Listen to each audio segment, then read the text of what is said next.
10 reasons why Extreme Cheapskates is losing its viewers. Before we start, I want you to hit that red subscribe button so that you never miss out on any of our videos. Hey guys, what's up? Welcome back to Film Fortune. Have you ever watched the TLC show Extreme Cheapskates? If you haven't, let me introduce to you the show's craziness. It's a show about people who are obsessively cheap in their lives, and they go to great levels to save a dollar, even if it means disturbing family or guests, or living a low-quality life. I was entertained watching the show, but it was painfully obvious to me that it was made up of lies and deceit. Most of the people in the show are not nearly as exaggeratedly cheap as they tried to let on. Here are 10 reasons why Extreme Cheapskates is starting to lose its views. Number 1. Spending on the expensive and saving on the cheap. What's the point of saving a few cents on cotton balls if you're already spending hundreds of additional dollars on land tax, mortgage, and car payments? A true frugal lady or gentleman understands that there is a little point to focusing on the small savings if you are ignoring the huge expenses. These extreme cheapskates all seem to follow a pattern. They are excessively frugal on tiny, cheap bits and pieces, but they buy and rent huge homes, some with pools, that likely eat up electricity, heating bills, and require higher mortgage payments. They also have nice cars, go to salons, etc. Here's an example of the fakeness. A family reusing bathwater and using newspapers as toilet paper, but then in the background, you can clearly see an entire wall of Blu-ray discs. Number 2. Producers are telling them what to do. Yes, it's true. TLC producers invent situations and ideas to prove the cheapskates' cheapness in the craziest ways possible. Broke Rich Girl, a fellow frugality blogger, was one of the people contacted by TLC to be on the show. Her frugality was apparently not crazy enough to make an impact, so the staff asked her to join numerous dating sites to prove, obviously, that she was such a cheapskate that she goes out on dates just for the free food. She refused to comply and was not selected for the show. Number 3. Some of their habits are unrealistic. For example, using hair as dental floss, is that even physically possible? Does a strand of hair have the necessary strength to be used that way? I highly doubt it. It sounds like one of those invented situations by producers. Number 4. Some of the habits are more expensive than the alternative.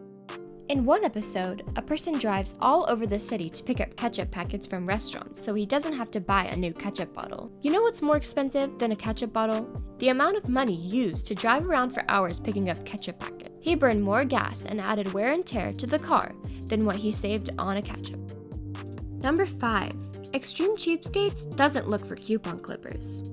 When communicating to the Tennessean, Mary Hans, Extreme Cheapskates casting director, Brooklyn Bagwell, was very specific about the kind of people the show's casting team was looking for. As she explained, any old cheapskate wouldn't do, as the show's emphasis was on extreme. We're not looking for couponers, we're looking for cheap people that are constantly finding creative ways around their home or in office to stay cheap. These people must have big personalities, be very outgoing, entertaining, and want to be on TV, she said. Number 6. Viewers may get grossed out by Extreme Cheapskates. In reviewing TLC's Extreme Cheapskates, TV critics could all agree on one thing: the show lived up to its title. As for anyone who would actually want to watch it, that's another matter entirely. In a review, Entertainment Weekly shared a sneak peek video along with a warning directed at viewers, joking that the promo was not safe for working people who get grossed out easily. The Hollywood Reporter declared that Extreme Cheapskates would likely appeal to viewers who enjoyed Hoarders, which featured a number of disturbing collections, and was guaranteed to bring all of the uncomfortable cringing one could hope for, noting queasy viewers, on the other hand, might want to keep it at an extreme arm's length. Number 7. Some Extreme Cheapskate stars are extreme.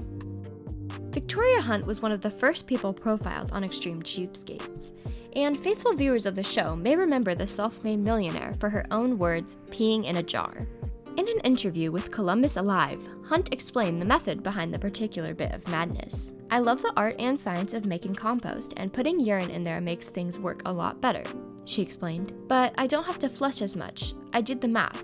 Here in Columbus, where our water bills have gone up 35% in the last 3 years, it saves a couple dollars a month."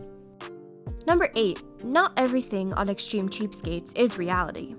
Speaking with the Enid News and Eagle, Extreme Cheapskates participant Melody Rose Gravett shared that she discovered how much reality television is actually real when filming for the show. She declared that 90% of what she was depicted on was not true. One example she pointed out was the scene when she and her family were using newspaper as toilet paper, which is something she insisted that they don't actually do. Number 9. Extreme Cheapskates leaves some details out. Writer Jeff Yeager Bills appeared on the very first episode of Extreme Cheapskates. On the show, Yeager was shown buying a bargain goat heads to cook for meals, but in a blog post he wrote for AARP, Yeager admitted the show enhanced his quirkiness. He explained that he often buys chicken thighs as well as goat heads, but he played along to help the producers create compelling television. Number 10. They pay very little to people who appear on the show. In 2014, the Tennessean columnist Mary Hance, who shares money-saving advice in her column, Mrs. Cheap, revealed that she'd been contacted about appearing on Extreme Cheapskates after producers came across her Facebook page. According to Hance, she wound up communicating with Brooklyn Bagwell, casting director at Sharp Entertainment, the company that produced the show. Bagwell was said to confirm that the folks chosen to appear on the show are actually paid for their participation. However, she reportedly declined to share exactly how much the paycheck was, indicating it probably wasn't a lot. "We discussed money privately," Bagwell was said to tell Hance, adding the compensation reportedly involves a little bit of money. This brings us to the end of our video. I hope you enjoyed it. Hit like if you did, and don't forget to subscribe to our channel so that you never miss out on any of our videos in the future. Also, watch the 2 videos that are on your screen because I'm sure you'll love them. With that, I'll see you in the next video.